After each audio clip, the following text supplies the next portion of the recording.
नमस्कार। कार्यक्रम समय सन्दर्भ सुनेर बस्नुभएका सम्पूर्ण श्रोतामा हार्दिक स्वागत छ। म दुर्गा अधिकारी। कार्यक्रम समय सन्दर्भ आउने गर्दछ हरेक दिन बिहान 7:30 बजेदेखि। कार्यक्रम समय सन्दर्भमा हामी सान्दर्भिक विषयवस्तुमा कुराकानी गर्दै आएका छौं र गर्नेछौं। आज मानिस राजनैतिक, आर्थिक, सामाजिक पद र प्रतिष्ठाको लागि दौडधुप गरिरहेको छ। तर वास्तवमा जीवनको उपयोगिता र सार्थकता के हो, मनुष्य जीवनको अर्थ के हो र यसमा कर्तव्य र मूल्यहरू पक्कै छन्। त्यो भित्र रहेर गर्नुपर्ने कामहरू नगरिकन हामी अन्य कामहरूमा दौडधुप गर्दाखेरि मनभित्र अशान्ति, सुख, आनन्दको खोजीमा त हिँडेका छौं, कतै अशान्ति र भ्रमपूर्ण जीवन त बाँचेका छैनौं। आज हामी यिनै विषयमा छलफल गर्नेछौं। छलफलका लागि आज हामीसँग हुनुहुन्छ केदारेश्वर महादेव मणि सेवा आश्रम का पीठाधीश तथा केदारेश्वर वैदिक गुरुकुल वृद्धाश्रमका पीठाधीश डाक्टर चितघन चैतन्य जी आज हामीसँग हुनुहुन्छ। उहाँसँगको कुराकानी लिएर आएका छौं। गुरुजी, यहाँलाई कार्यक्रममा स्वागत छ। धन्यवाद। नमस्कार। हजुर, हामीले सुन्ने गरेको प्रसंग गुरुजी, मनुष्य जन्म भनेको शास्त्रहरूमा उल्लेख गरिएको छ अति नै दुर्लभ छ भनेर। त्यो दुर्लभपूर्ण मनुष्य जीवन पाएका हामी मनुष्यहरूले त्यो खालको बुझाइ अनुसार काम गर्न सकेनौं कि, अथवा यो मनुष्य जन्म चाहिँ किन दुर्लभ छ गुरुजी? धन्यवाद दुर्गा दिदीलाई। अति सार्थक र जीवनोपयोगी प्रश्न गर्नुभयो। शास्त्रकारहरू भन्नुहुन्छ, दुर्लभम त्रयमेवैतत् देवानुग्रह हेतुकम् मनुष्यत्वम, मुमुक्षुत्वम, महापुरुष संश्रयः। 3 चीज दुर्लभ छन्। एक मनुष्यत्व, दोस्रो मुमुक्षुत्व र तेस्रो महापुरुष संश्रयः। मनुष्यत्वको अर्थात मनुष्य बन्नु। मनुष्य शरीर त धेरैले पाइरहेका छन्, तर मनुष्यत्व अलिक कम देखिन्छ। अर्थात मनुष्यत्व अर्थात मानवीय गुण हुनु। मनुष्यको शरीर भएर पनि मानवीय गुण भएन भनेदेखि त्यो पशुतुल्य नै हो। एक तो मनुष्य जीवन नै दुर्लभ छ हैन। 84 लाख योनिहरू छन्। त्यसमा 21 लाख चाहिँ जरायुज, 21 लाख स्वेदज, 21 लाख अंडज र 21 लाख उद्भिजज भनिन्छ। यो मनुष्य शरीर भनेको त 21 लाख जरायुज मध्येको एक योनि हो। र यो मनुष्य योनि कस्तो हो भनेदेखि जसले पुण्य धेरै गर्छ उसलाई देव शरीर प्राप्त हुन्छ, अर्थात स्वर्गको प्राप्ति हुन्छ।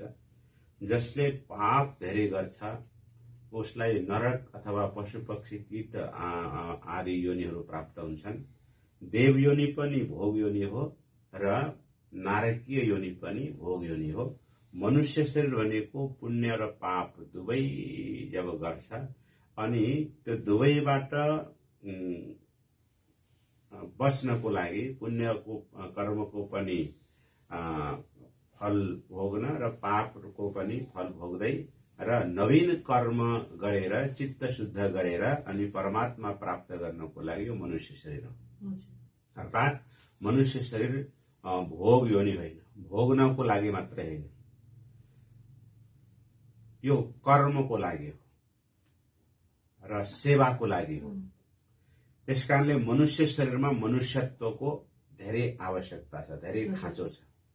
त्यसै कारणले भगवान शंकराचार्यको भनाइ हो, दुर्लभम त्रयमेवैतत् देवानुग्रह हेतुकम् मनुष्यत्व, मुमुक्षुत्व, महापुरुष संश्रयः। मनुष्यत्व, मुमुक्षुत्व र महापुरुष संश्रयः। महापुरुष भनेको महापुरुषका दुईटा अर्थ हुन्छन्। एक महापुरुष अनि परमात्मा भगवानको भक्ति हुनु, भगवानको सानिध्यता हुनु। अर्को भगवानको शरणागत भएको सन्तको, सज्जन पुरुषको, सत्पुरुषको संग हुनु। यो 3 चीज दुर्लभ छन्। 3 चीज दुर्लभ छन्। र मनुष्य योनिको जहाँसम्म कर्तव्य हो, मनुष्य शरीर पाइसकेपछि के गर्नुपर्ने हो, सबभन्दा पहिला त मनुष्यता आफूमा ल्याउनु पर्यो। त्यसपछि मनुष्यताका लक्षण के हुन् भनेर भन्दाखेरि पहिला पहिला त नीतिहरूमा पढाउने गरिन्थ्यो हैन। चार चिज मनुष्य र पशुमा समान छन्। आहार निद्रा भयमैथुनम च सामान्यमेतत् पशुभिर्नराणाम् धर्मो हि तेषाम् अधिको विशेषो धर्मेण हीना पशुभिः समाना। आहार खान पान आदि हैन, निद्रा सुत्नु जाग्नु आदि, भय डराउनु र मैथुन यानी सन्तति उत्पन्न गर्नु, यी चार क्रिया चाहिँ पशुले पनि गर्छ मानवले पनि गर्छ हैन। तर यी चार चीजमा विवेक पूर्वक जसले गर्छ त्यो मनुष्य हो, अर्थात उसमा मनुष्यता आयो। यी चार पूर्वकमा जसले अविवेक पूर्वक इनको चाहिँ सेवन गर्छ, जथाभावी आहार गर्नु, जथाभावी शयन गर्नु अनि जथाभावी हजुरको भय हुनु। जथाभावी भएको मतलब अब मृत्युबाट म मर्छु कि भन्ने भए, मलाई कसैले पिट्छ कि भन्ने भए त पशुमा पनि भए नि। और मनुष्य शरीर पाएर पनि म मर्छु कि भन्ने डर भयो, मलाई कसैले केही अपमानित गरिदिन्छ कि भन्ने भय भयो भनेदेखि त्यो मनुष्य भएन। मनुष्यलाई चाहिँ के हुनु पर्यो, ओहो म कुनै असत् कर्म गर्दैछु कि म आफ्नो कर्तव्यबाट च्युत हुँदैछु कि भन्ने भय मनुष्यमा हुनु पर्यो। हो त्यो भयो भनेदेखि त्यस्तै प्रकारले सन्तान उत्पत्ति यथाभावी यदि कुकर्म गर्छ, पशुवत आचरण गर्छ भनेदेखि मनुष्य शरीर पाएर पनि त्यो पशु भयो हैन। आफ्नो शास्त्रीय नियम अनुसार चाहिँ आफ्नो गृहस्थ धर्मको पालन गर्दै सन्तान उत्पन्न गर्छ भने त्यो मनुष्य हो, त्यसमा मनुष्यता छ। त्यसकारणले मनुष्य हुनु पहिलो, मनुष्यता आउनु पहिलो। त मनुष्यको कर्तव्य के हो त सर्वप्रथम त आफू मनुष्यता बन्नु पर्यो। त्यसपछि मनुष्य जन्मको उद्देश्य के हो, किन आयो मनुष्य। मैले सुरुमा थोरै संकेत गरे, मनुष्य जन्मको उद्देश्य भोग होइन है। यो जीवनको उद्देश्य हो परमात्मालाई प्राप्त गर्ने, या त्योभन्दा पनि अझै सूक्ष्मतिर गयौं भनेदेखि परमात्मा को हो त भन्दाखेरि स्वयं आफ्नो नित्य स्वरूप नै परमात्मा, अर्थात आफ्नो स्वरूपलाई प्राप्त गर्नु यो मनुष्य जीवनको उद्देश्य हो, मनुष्य जीवनको लक्ष्य हो। त्यसकारणले शास्त्रकारहरू भन्छन्, नायम देहो देह भाजाम नृलोके कष्टान कामान अर्हते विभुजाम ये तपो दिव्यम पुत्र का ये न सत्वम शुद्धेत्यस्मात् ब्रह्म सौख्यम तनन्तम। भागवतमा भनिएको छ। राजा ऋषभदेवले जो यसै नेपाल धरती तपाईको पुलस्त्य पुलहाश्रम क्षेत्रमा जन्मेका हुन्, उनले आफ्ना सन्तानहरूलाई आफ्ना प्रजाहरूलाई उपदेश गर्दै भन्नुभएको छ, नायम देहो देह भाजाम नृलोके हैन। देह भाजाम माने देहधारीहरू मध्ये 84 लाख देहधारीहरू मध्ये अयम देह यानी यो जुन मनुष्य देह हो यो कष्टान कामान न अर्हते, तुच्छ क्षणिक सांसारिक भोगहरू भोग्नको लागि होइन। किन यी भोग त बिटभुजाम पशु जुन छन् नि, त्यो बिटभुज माने विष्ठा भोजी मलमूत्र भोग गर्नेवाला ती पशुले पनि यो इन्द्रियजन्य विषयको सुखको उनीहरूले पनि भोगेका छन् है। कामको सुख भोगेका छन्, जिउराको सुख भोगेका छन्, भोगेका छैनन्। अब मनुष्य पनि खालि त्यही जिउरालाई तृप्त गर्नको लागि मात्रै, आफ्ना कानलाई तृप्त गर्नको लागि मात्रै, आफ्ना इन्द्रियहरूलाई तृप्त गर्नको लागि मात्रै ऊ व्यवहार गर्छ भने त्यो पशु र यसमा के भयो, मनुष्य योनि प्राप्त गरेको अर्थ के भयो। किन यो सुख त उनले पनि भोगेका छन्, फेरि उनभन्दा हामी के अलग भयौं त, मनुष्य जीवनको अलगता के भयो त। तो मनुष्य जीवनको लक्ष्य के हो त, तपो दिव्यम पुत्रका, हे पुत्रहरू, हे सन्ततिहरू, हे सन्तानहरू, यो जीवन यो मनुष्य जीवन पाएर तपो दिव्यम दिव्य तपस्या गर। तो तपस्याले के हुन्छ त, येन शुद्धेत सत्वम, सत्व यानी अन्तःकरण। हामी दुःख पाउनुको कारण यही हो क्या, मन बुद्धि अहंकार चित्त जो हमारा उद्विग्न हुन्छन्, अशुद्ध हुन्छन्, हामी दुःख पाउँछौं। त्यसकारणले यो सुख पाउनको लागि अथवा त्यो आत्मतत्व प्राप्त गर्नको लागि चित्त शुद्ध हुनु पर्यो, अन्तःकरण शुद्ध हुनु पर्यो। अन्तःकरण शुद्ध हुनुको लागि तप चाहियो। तप भनेको फेरि के हो, आज फेरि सामान्यतया सोचाइसकेको छ भनेदेखि तप भनेको यो सब संसार छोडेर जंगलमा जानु, माला लिएर बस्नु, व्रत गर्नु, खाना नखानु, त्यति मात्रै तप होइन। तपको अर्थ हो आफ्नो कर्तव्य मार्गमा आइपर्ने प्रतिकूल परिस्थितिहरूलाई सहन गर्नुको नाम तप हो, हैन। जुनसुकै प्रतिकूल परिस्थितिमा पनि त्यो परिस्थितिलाई सहन गर्नु, त्यसबाट आफू त्यसका साथमा संघर्ष गरेर अगाडि बढ्न सक्नुको नाम तप हो। त्यसकारणले तपो दिव्यम पुत्रका, दिव्य तप गर जसले सत्व भने अन्तःकरणको शुद्धि हुन्छ, अनि त्यसले के हुन्छ, अनन्तम ब्रह्म सुखम, अनन्त ब्रह्मानन्द सुखको अनुभूति हुन्छ। जीवनको लक्ष्य भनेको ब्रह्मानन्द। म बार बार एउटा कुरा भन्ने गर्दछु, प्रत्येक जीव, चाहे मनुष्य होस्, चाहे पशु होस्, चाहे जुनसुकै कीट पतंग किन नहोस्, सबैको, प्रत्येक प्राणीको माने इच्छा 5 चीजमा सीमित छ भन्छु। 5 चीज चाहन्छ प्रत्येक प्राणीले। पहिलो उसको चाहना हुन्छ अखण्ड सत्ता। अखण्ड सत्ताको आशय, सत्ताको अर्थ हुन्छ स्थिति, यानी बाँचिरहन चाहनु। कोही मर्न चाहँदैन, सबै बाँचिरहन चाहन्छन्। सानो त्यो मलमूत्रमा परेको किरो पनि त्यो दुःख भोग्दै पनि बाँचिरहन चाहन्छ। अस्पतालमा वृद्धावस्थाले रोगले तडपिरहेको व्यक्ति पनि बाँचिरहन चाहन्छ, दुःख पाएर पनि बाँचिरहन चाहन्छ। पहिलो सबैको चाहना अखण्ड सत्ता, सधैँ बाँचिरहन चाहनु। अनि दोस्रो चाहना हो के भनेदेखि त्यो पूर्ण आनन्द चाहन्छ फेरि, है। म कसैलाई त सधैँ बाँचिरहन्छस् तर त कहिले पनि सुखी हुँदैनस् भन्यो भने त्यो उसलाई स्वीकार्य छैन।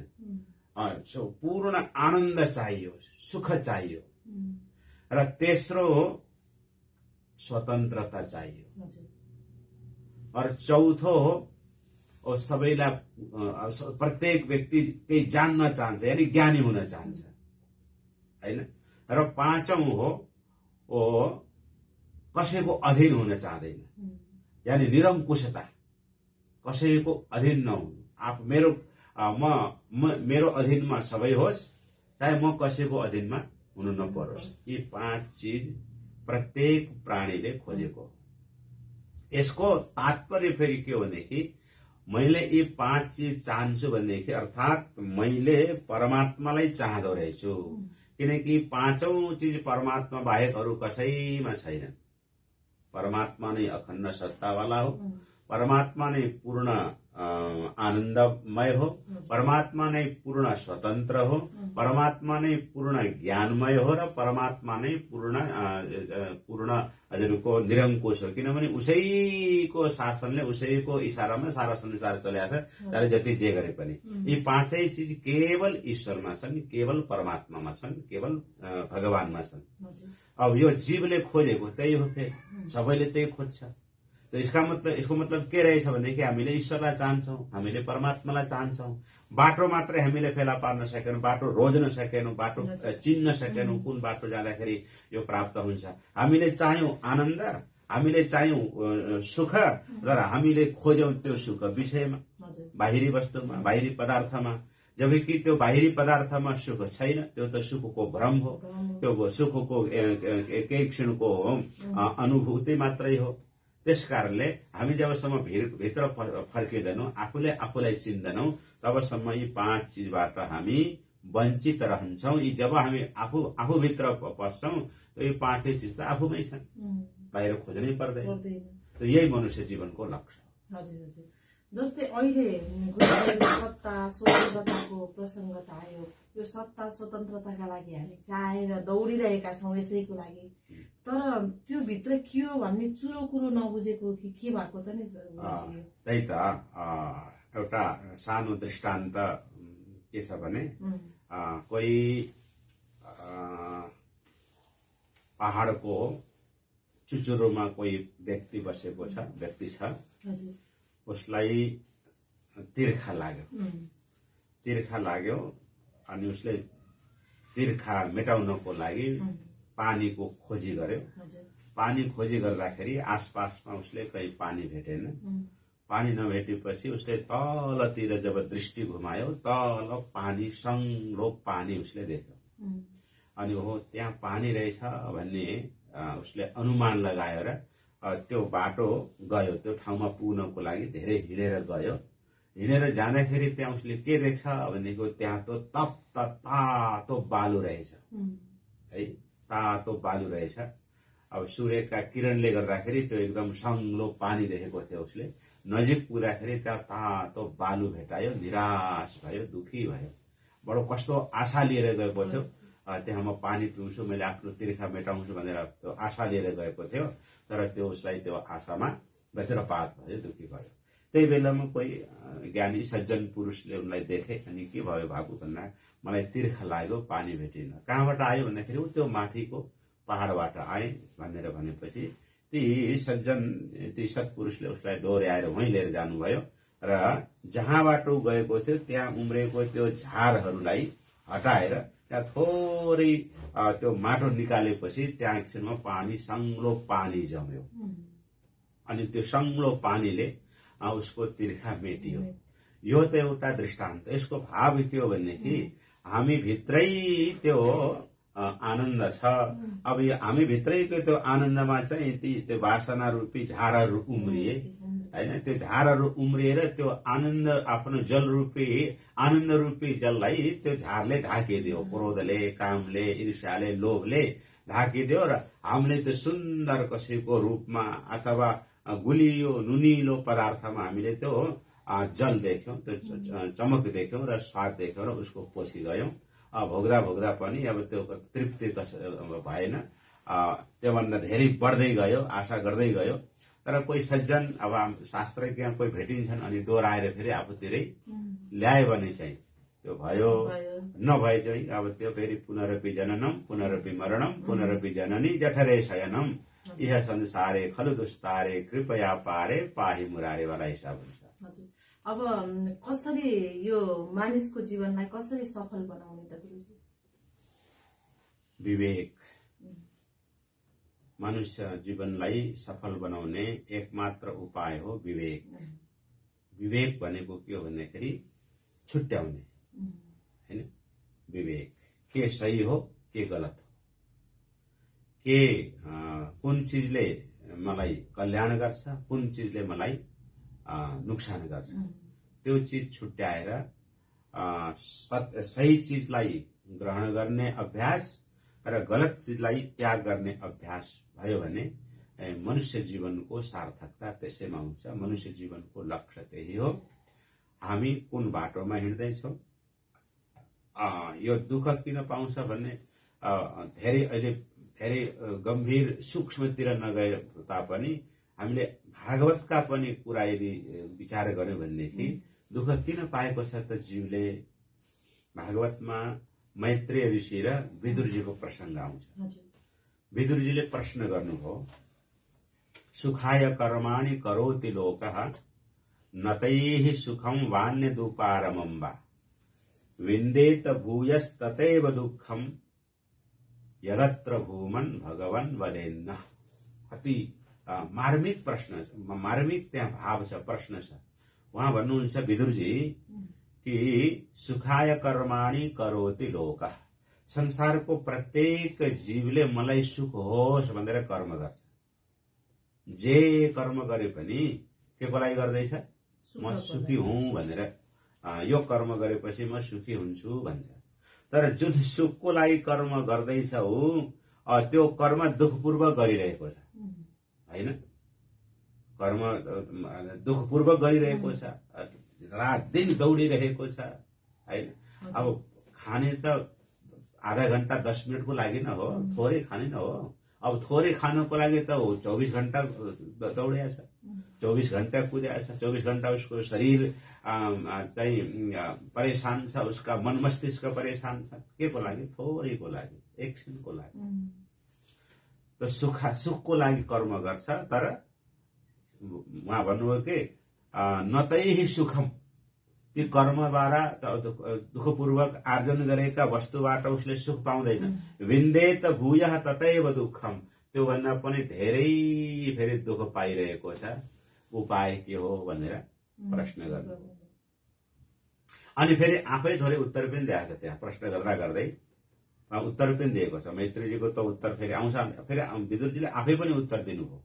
के भन्नुभयो भन्दाखेरि जनस्य कृष्णात् विमुखस्य दैवात् अधर्मशीलस्य सुदुःखितस्य, हैन?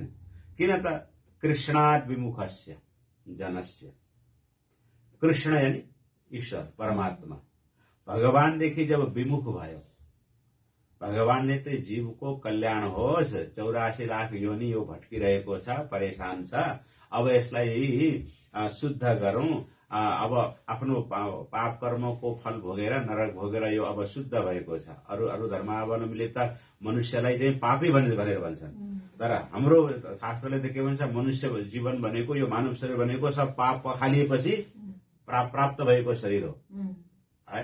सब दुष्कर्मका फल भोगेर त्यो शुद्ध भइसकेपछि, जस्तै कोही अपराधी यति वर्षसम्म जेल भएपछि उसको जेल सजाय कटे, उसको अपराध क्षम्य भयो नि, हो त्यस्तै प्रकारले यो मनुष्य शरीर भनेको आफ्ना दुष्कर्मको फल भोगेर शुद्ध भएको शरीर हो, है? त्यो शुद्ध भएपछि भगवानले कृपा गरेर हामीलाई मनुष्य बनाइदिनु भयो। अब यो मनुष्य बनिसकेपछि भगवानले त कृपा गरेर मनुष्य बनाउनु हो। अब यति गरिसकेपछि फेरि हामी पुनः फेरि अधर्मशील हुन्छौं।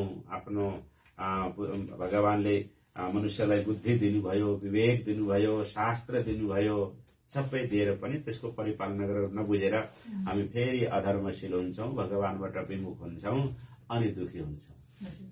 हामी मानवीय स्वभाव के गुरुजी, एउटा अरूलाई दोष दिने, जस्तै अहिले हामीले चाहिँ मानव बीचको विश्वास गुमेको अवस्था, आत्मीयता गुमेको अवस्था, प्रेम गुमेको अवस्थामा हामीले के भन्छौं भने यो कलियुग लाएर हो भन्छौं गुरुजी। अब कलियुगलाई मात्रै दोष दिने कि हामीले यो जीवनलाई बुझ्ने कोसिस गर्ने? होइन, कलियुगलाई मात्रै दोष दिने होइन, युगको केही न केही प्रभाव अवश्य हुन्छ, तर साथसाथमा हामीले यो पनि बुझ्नुपर्छ कि सतयुगमा पनि हिरण्याक्ष र हिरण्यकशिपु भएका थिए, है? अनि त्रेतायुगमा पनि रावण कुम्भकर्ण भएकै थिए, द्वापर युगमा पनि शिशुपाल, दन्तवक्त र कंस जरासन्ध जस्ता भएकै थिए, कलिमा पनि महात्मा बुद्ध, आचार्य शंकर, है, बालागुरु षडानन्द जस्ता अनेक भएकै छन्, भइरहेका छन्। त्यसकारणले हामीले युगलाई दोष दिएर आफू पन्छिनु भनेको त मूर्खता हो, आलसपना हो। युगलाई त आफ्नो अनुकूल बनाउने हो, आफ्नो कर्मले, आफ्नो साधनाले, आफ्नो त्यागले र आफ्नो विवेकले, हैन? युगलाई आफ्नो अनुकूल बनाउनु पर्छ, न कि कलियुग भनेर युगको कुनै उ छैन। थोरै त्यसको प्रभाव भए तापनि यदि हामी आफ्नो सिद्धान्तमा, आफ्नो लक्ष्यमा अडिग भयो भनेदेखि सत्ययुग नै यो कलियुग नै सत्ययुग बन्न जान्छ। जस्तै कुम्भ त्यो बेला उसको लागि, हिरण्यकशिपुको लागि के थियो? कलि थियो। अहिले बुद्धको लागि के छ त? सतयुग थियो। त्यस्तै साधकको लागि, सज्जनको लागि, चरित्रवानको लागि सतयुग हो। चारै युग चारैमा रहन्छन्। सतमा कलि पनि छ, कलिमा सत पनि छ। त्यसकारणले आफ्नो विवेकको उपयोग गर्नु पर्दछ, न कि युगलाई, कुनै व्यक्तिलाई अथवा कुनै धर्म विशेषलाई दोष दिनुको अपेक्षा हामी मनुष्य जीवन पाएको कारणले मनुष्यले आफ्नो विवेकको प्रयोग गरौँ। यद्यपि सामान्य ज्ञान भनौँ, दुर्गा सप्तशतीमा महर्षि भन्नुहुन्छ कि ज्ञानमस्ति समस्तस्य जन्तोर विषय गोचरे, हैन? विषयको सेवन गर्ने ज्ञान त सबैलाई छ, हैन? पशु पक्षीहरूले पनि मैले कुन चीज खान हुन्छ, कुन चीज खान हुँदैन भन्ने उनले विवेक गर्छन्, बल्कि अहिले मनुष्यले नगर्ला, हैन? त्यो विषय गोचरे, विषयको गोचर भने विषयको सेवनमा, विषयको अनुभव गर्नमा ज्ञान पशु पक्षीमा पनि छ। पशु पक्षीले पनि आफ्ना सन्तानलाई उत्पादन गर्छन्, सन्तानलाई हुर्काउँछन्, सन्तान प्रति स्नेह गर्छन्। तर त्यस्तै ज्ञानमा मात्रै मनुष्य लाग्यो भनेदेखि त पशु सर भयो। त्यो पशुले त फेरि मनुष्यले त के गर्नु पर्यो भनेदेखि के सत्य हो, के असत्य हो, के कर्तव्य हो, के अकर्तव्य हो, के स्वीकार्य हो, के अस्वीकार्य हो, हैन, यस चिजको मेरो लक्ष्य के हो, मेरो गन्तव्य के हो। पशु पक्षीको कुनै लक्ष्य छैन, कुनै गन्तव्य छैन, गन्तव्यविहीन उनको अवस्था छ। बाँचुन्जेली खाएछन्, मौज उडाएका छन् आफूले सामर्थ्य अनुसार। र त्यस्तै व्यवस्था, त्यस्तै व्यवहार, त्यस्तै आचरण, त्यस्तै जीवन पनि यदि मनुष्यको भयो भने उसको कुनै अर्थ भएन। त्यस कारण मनुष्यको लक्ष्य, मनुष्यको कर्तव्य भनेको म किन मनुष्य शरीर पाएँ त, मेरो उद्देश्य के हो त, मेरो कर्तव्य के हो, मेरो गन्तव्य के हो, मेरो लक्ष्य के हो, कहाँ गएर म शान्त हुन सक्छु, मेरो शान्तिको सीमा कहाँ छ, मेरो अन्तिम ध्येय त के हो त, कहीँ गएर शान्त त हुनु पर्यो। त्यो शान्तको कुनै उ छैन, खालि खोजेको छ, हिँडेको छ। यसैले यो गर्दाखेरि मान्छेलाई, मनुष्यलाई भनेको त्यो अहिले उसले चाहेको वस्तु अहिलेसम्म प्राप्त गरेको छैन। त चाहेको वस्तु के हो अहिलेसम्म थाहै छैन, के खोजेको थाहा छैन। बिहा गर्यो केको लागि, के खोजेर बिहा गर्यो, घर बनायो केको लागि घर बनायो, विदेश गइरहेको छ केको लागि विदेश गइरहेको छ, त्यो थाहा पाउनु पर्यो मनुष्य शरीरले। अब यो यसरी भनौँ न जालोमा फसे जस्तो भइरहेछ मनुष्य जीवन। एकातिर फेरि विभिन्न किसिमका भाषणमा फेरि हामीले एकदमै ठुलो भाषण गर्छौँ, यो मनुष्य जीवन अमूल्य छ भन्छौँ, तर त्यो अमूल्य छ भन्ने मनन चाहिँ गर्न सक्दैनौँ कि। विभिन्न किसिमका छन् नि त यहाँ संगठन, धार्मिक आध्यात्मिक संगठनहरू, त्यसलाई पनि आफैबाट सुरुवात कसरी गर्ने गुरुजी? कसरी सुरुवात आफै नै गर्नुपर्छ हैन। अब त्यसको लागि सुरुवात गर्नको लागि सबभन्दा पहिला आफूबाट सुरुवात, चेतनाको विकास हुनु पर्यो है। चेतनाको विकास हुनु पर्यो। चेतनाको विकास संस्कारबाट हुन्छ है। चेतनाको विकास संस्कारबाट हुन्छ। त्यसकारणले सबभन्दा पहिला राष्ट्रगुरु योगी नरेन्द्रनाथजीले भन्ने गर्नुहुन्थ्यो,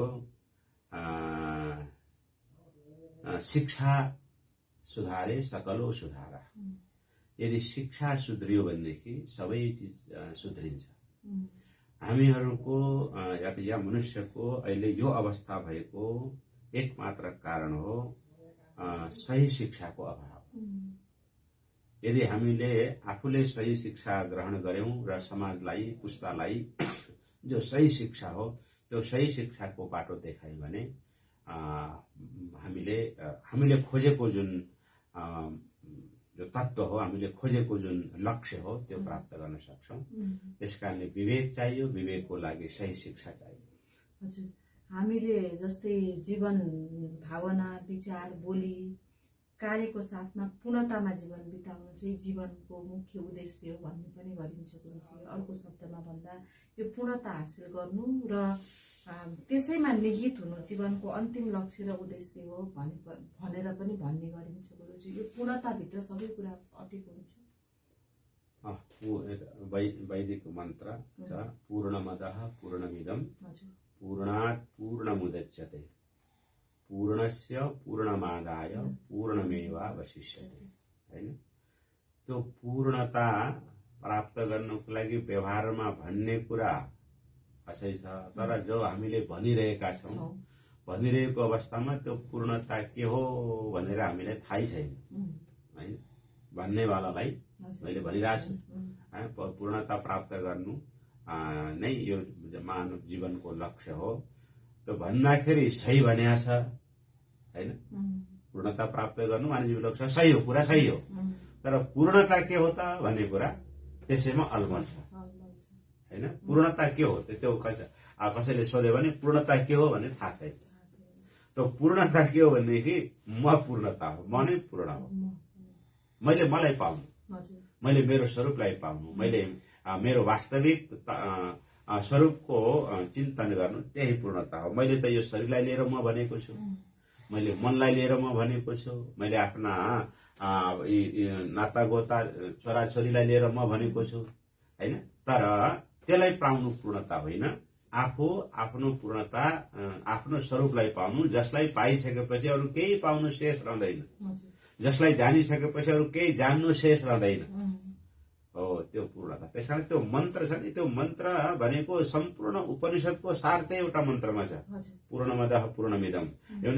यो सारा विश्व परमात्मामय हो, यानी ईश्वर सबैतिरबाट पूर्ण छ भन्न खोजेको। त्यही पूर्णबाट यो सारा जगत पूर्ण निस्कियो, तर पनि त्यो ईश्वर पूर्णको पूर्ण जस्ता तस्तै छ। एक सुनबाट अंगुठी बन्यो, तर त्यो सुन जस्ताको तस्तै छ। सुन यस्तो गोलो भएको होइन, गोलो भएको त अंगुठी हो, सुन त आफ्नो जस्ताको तस्तै छ। सुनमा कुनै विकार आएन, सुनमा नामको परिवर्तन पनि भएन, सुनमा रूपको परिवर्तन पनि भएन। बाँकी जो देखियो त्यो त अंगुठीको आकार भएको हुनाले त्यसलाई गोलो भनियो या त्यसमा अरू केही थपियो। त्यो जो बाँकी भए त्यो चाहिँ त्यो सुनका नामका रूपका ती उपाधि मात्रै हुन्। सुन जस्ताको तस्तै छ, जति निकाले पनि सधैँ पूर्ण, सधैँ पूर्ण। सागरबाट जल जति निकाले पनि सागर पूर्णै छ। सूर्यबाट अनेकौं किरण करोडौं किरण निस्किरहेका छन्, ताप दिइरहेका छन्, तर सूर्यको पूर्णता छ। त्यस्तै म पनि पूर्ण हो भन्ने हामीलाई जुन दिन बोध हुन्छ त्यही दिन त फेरि अब शान्ति त आफ्नै स्वरूप हो, सुख आफ्नै स्वरूप हो। सुखम अस्ति आत्मनो रूपम, सुखम आफ्नो आत्मरूप हो, आफ्नै रूप हो, सुख बाहिर छँदै छैन। हामी कार्यक्रमको लगभग अन्त्यतर्फ आइसकेका छौँ गुरुजी, अन्त्यमा के भन्नुहुन्छ? अन्त्यमा हामी जति बोले पनि जति सुने पनि, बोल्ने र सुन्ने काम धेरै जन्मदेखि भए, धेरै कति जन्म बिते, कति शरीर बिते, कति युग बिते, तर हामी जहाँको तहाँ छौं। हिँडो हिँडो हिँडो हिँडो घुमे फेरि फर्केर आउने त्यही भयो। त्यसकारणले सुन्नु बोल्नु भन्दा पनि, सुन्नु बोल्नु एउटा बिर्सेको कुरालाई स्मरण गर्नको लागि त्यो आफ्नै ठाउँमा छ, तर सुन्नु र बोल्नु भन्दा पनि हामीले गर्नुपर्ने सुनाई र बोलाइ अनुसार विवेकमा हामीले गर्नु, त्यो अनुभव गर्यो भनेदेखि, विचार गर्यो भनेदेखि, त्यसकारणले सज्जन व्यक्ति र दुर्जन व्यक्तिको लक्षण गर्दाखेरि शास्त्रहरूले के भन्छन् भने वचस्यन्यत मनस्यन्यत वचस्यन्यत कर्मण्यन्यत दुरात्मनाम, वचस्येकम मनस्येकम कर्मण्येकम महात्मनाम। मनमा, बोलीमा र व्यवहारमा जो भिन्न भिन्न छ, सोचेको केही छ, बोलेको केही छ, गरेको केही छ भने त्यो दुरात्मा हो। जो बोलेको छ त्यही मनमा छ, जो मनमा छ त्यही व्यवहारमा गर्छ भने त्यो सज्जन हो। अब हाम्रो अवस्था त्यही हो, हामी बोल्छौं केही, गर्छौं केही, मनमा सोच्छौं केही। त्यसकारणले जो बोलौं त्यही गरौं, जो गरौं त्यही सोचौं, त्यो भयो भनेदेखि चाहिँ अवश्य पनि मार्ग हामीले पाउँछौं। हाम्रो गन्तव्य, हाम्रो लक्ष्य जो आफै हो, हामीले आफैलाई प्राप्त गर्छौं र आनन्दको अनुभूति गर्छौं। गुरुजी, समय दिनुभयो यसको लागि धेरै धेरै धन्यवाद। हजुर, धन्यवाद सबै श्रोताहरूलाई पनि।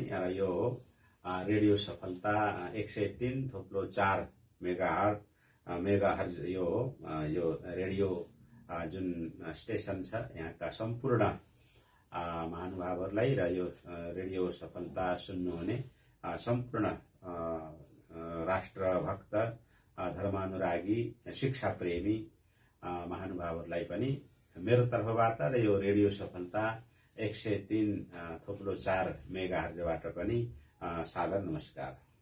हस्, धेरै धेरै धन्यवाद छ यो समयको लागि गुरुजीलाई। आज हामीले मानव जीवनको सार्थकता र उपयोगितामा छलफल गर्यौं। आज हामी सम्पूर्ण मानव जीवन अत्यन्त सुख, खुशी, आनन्द, शान्तिको लागि दौडधुप गरिरहेका छौँ। तर शान्ति, सुख, खुशी, आनन्द हामी भित्रै छ भन्ने कुरा चाहिँ हामीले बुझ्न सकिरहेका छैनौँ। यसैको सन्देश दिनका लागि मानव जीवनको रहस्य पत्ता लगाउनका लागि विभिन्न अभ्यासहरू भएका छन्। मानव जीवनको अर्थ मानव बीचको विश्वास हो, प्रेम हो, एकता हो र मनुष्यको उद्धार र कल्याणमा हामीले हाम्रो जीवन लगाउनु पर्छ भन्ने सन्देश दिँदै आज यो समय दिनुभएकोमा केदारेश्वर महादेव मरी सेवा आश्रम तथा केदारेश्वर वैदिक गुरुकुल वृद्धाश्रमका पीठाधीश डाक्टर चित घन चैतन्य ज्यूलाई धेरै धेरै धन्यवाद दिँदै भोलि फेरि हामी नयाँ विषयवस्तुमा छलफल गर्ने नै छौँ। त्यतिन्जेलसम्मका लागि हामी सबैलाई बिदा दिनुहोस्। शुभ दिन।